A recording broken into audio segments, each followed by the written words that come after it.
Welcome everyone to part 2 of the vesey brother story. I'm Nate Frazier. Welcome to Hearts to Heart. Always, as I open up, I want to give a shout out to all of my viewers, all the people that support what I'm doing here in the community and here on social media. Once again, I have with me the mother of the vesey brothers, Miss Gloria Jackson. It's a pleasure and it's an honor to have you. And I would like to say to everybody that this is my, I believe, 11th week. This is the biggest interview that I have done so far, what I'm doing in journalism. And I'm just honored and I just appreciate Miss Gloria Jackson giving me this opportunity to interview her on this very sensitive and serious matter.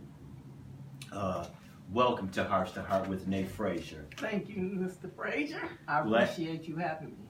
Glad to have you. I want to open up because last week I never asked you to tell us a little bit about yourself and who you are as a person and as a mother.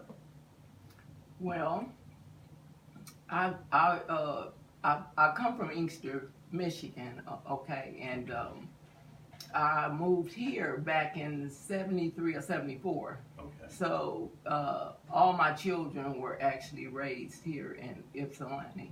Okay. I would say I'm a quiet person. I don't mingle too much with many people. Very little friends do I have. I just keep it simple. Just a simple, quiet person. Live a quiet life. Okay. And how many children do you have? 5. 5. How many daughters and sons? I have 3 daughters and 2 sons. 3 daughters and 2 sons. Also, too, I want to ask you just briefly, tell us a little bit about how this has affected you, especially the last 15 years. It's been absolutely draining. It takes every fiber of your being to even deal with a case of a wrongful conviction. And that's for any wrongful conviction. Nobody knows the heartache, the struggle, financially, you losing everything you ever had, I had a 401k plan, every dime to fight. It never stops because everything in this system is about money. Correct. And even retaining lawyers, we had to have one appointed and one paid for because of my 2 sons, they couldn't share the same lawyer. Exactly. And so it's been a rough road. I won't tell you that it has been easy. It's days that I break down. Yes. I mean, just literally, because you couldn't even imagine that you have people who put wrongful conviction, you put people behind bars, no DNA, nothing. And then these people go do, the real people who murdered these people, they out on the streets, okay, to do another murder and to do whatever, and you lock the innocent people up. Yes. I just don't get it. Yes. And no matter how much evidence have came forth on this case, I mean, just evidence after evidence that have showed it couldn't have possibly been them. But once the system gets you, it does not want to admit the wrong. Correct. They do not want to right the wrong. I agree. I definitely agree with you.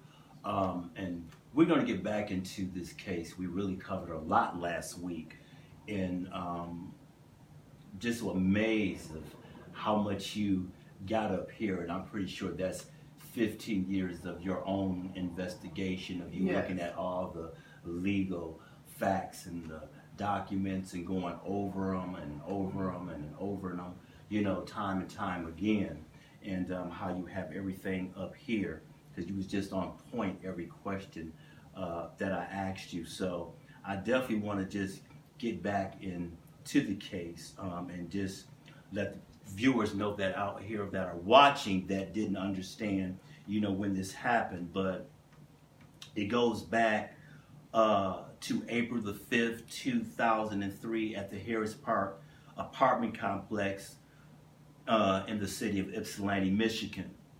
And we want to start by looking at the person who orchestrated this crime that we call a robbery gone bad. My question to you is, I have two. The first one is, did this person ever admit to orchestrating this vicious crime? And how much time did this person get? Yes, she admitted to orchestrating it. She, in order for her to cover up for the real murderers, she had given them my son's names, and she ended up with 12. She took a plea deal. Okay. She received 12 to 30. She received 12 to 30, and that was, I was going to ask you, were there a plea bargain involved as to why they didn't give her life in prison? So she took a plea deal. Now, what was the plea deal? The plea deal was that if she give them the Vesey brothers, whom she didn't know, they wanted to close this case. She came up with a name, but she never could identify them. She never, in many statements during trial, she said, I never met them before. And so she would constantly go from not knowing them to not talking to them ever. They did take phone records, because she did say she had talked to Dennis on one previous occasion, which was, you know, I don't know if you remember me saying, she said she had called him. Yes. And she had, he was supposed to come there and sell her some marijuana. Okay. And, but when they got both phone records, there was no such number ever found. They never found any records that where they had talked to the people, the victims, or where they had talked to the orchestrator or any of the witnesses. They had never, it was never a phone call made between any of these people.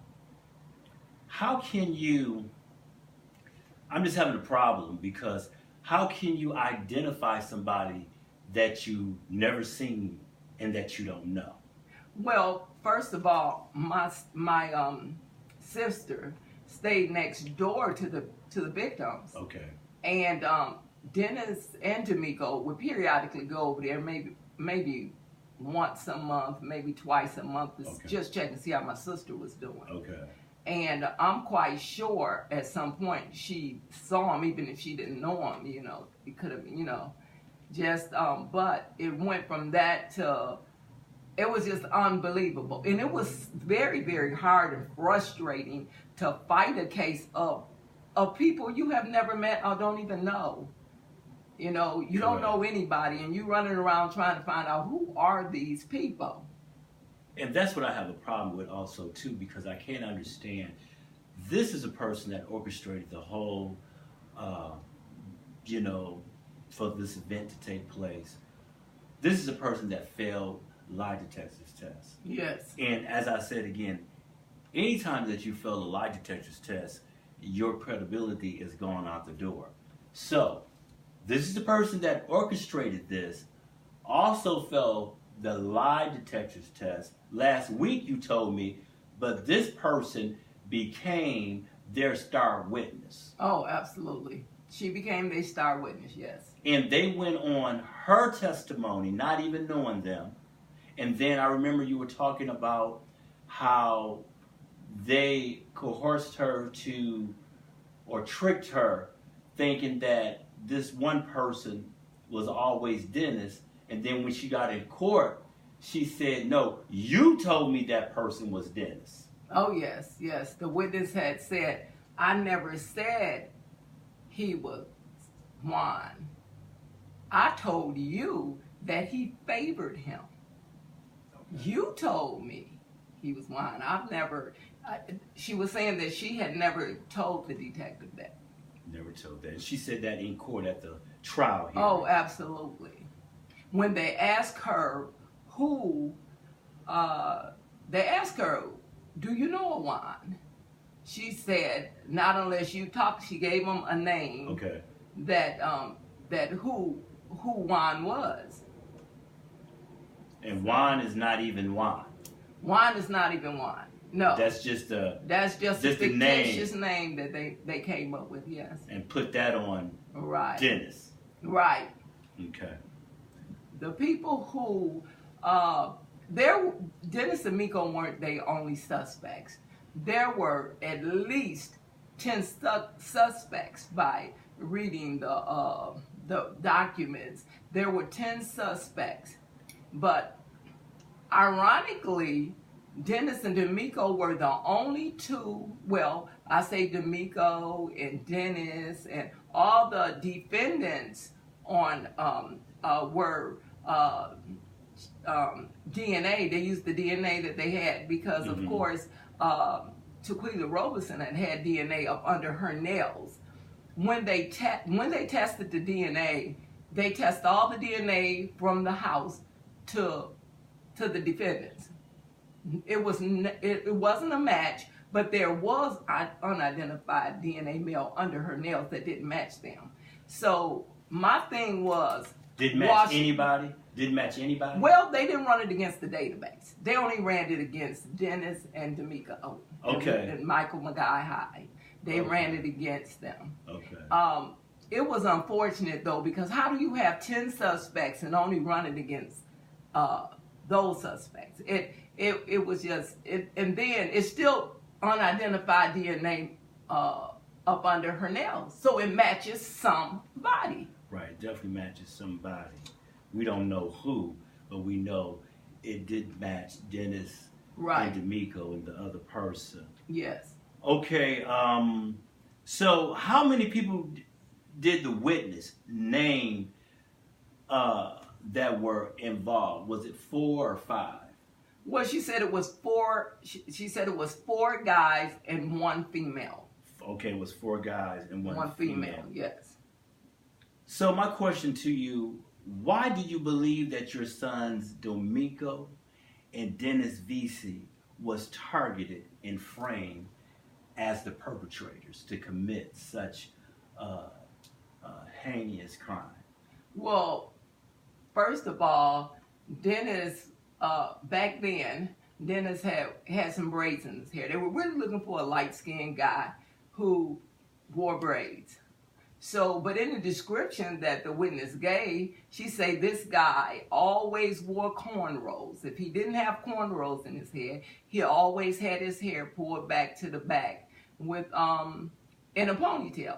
And they said that he would go upstairs and visit some more friends up in the complex, and if they weren't home, he would come back and he would visit Taurus and Aquila. And they said, they gave his weight. They said he was tall, slender, wore big clothes, tried to make himself, the appearance to look big. But she said he weighed no more than between 140 and 150. And Dennis at the time was, how much did Dennis weigh at that time? 220 pounds. 220 pounds. So that's definitely a big difference right there. Now, also, too, as we talked about last week, when they were supposed to be identified, they had a mask on. Now, it was 2 shooters supposedly in the house, correct? Yes, it was 2 shooters supposedly in the house. They said it was 2 shooters. Okay, but they had a mask on. Yes. Okay, now did one of them have braids in their hair? Did anybody describe? The witness said that they had braids that when they had the cap on, it was braids hanging from the cap. Did Dennis have any braids on that day? Did he have any braids in his hair? Yes, I don't know about hanging from the cap with that short hairy hair. But okay, yeah. He did have braids. Yeah, Dennis did have braids, yes. Okay, he did have braids. Okay, and D'Amico just wore his hair regular. Well, D'Amico would get his hair braided too at times, yeah. And how tall was the 2 people? What was their height? Because Dennis is what, 6'2"?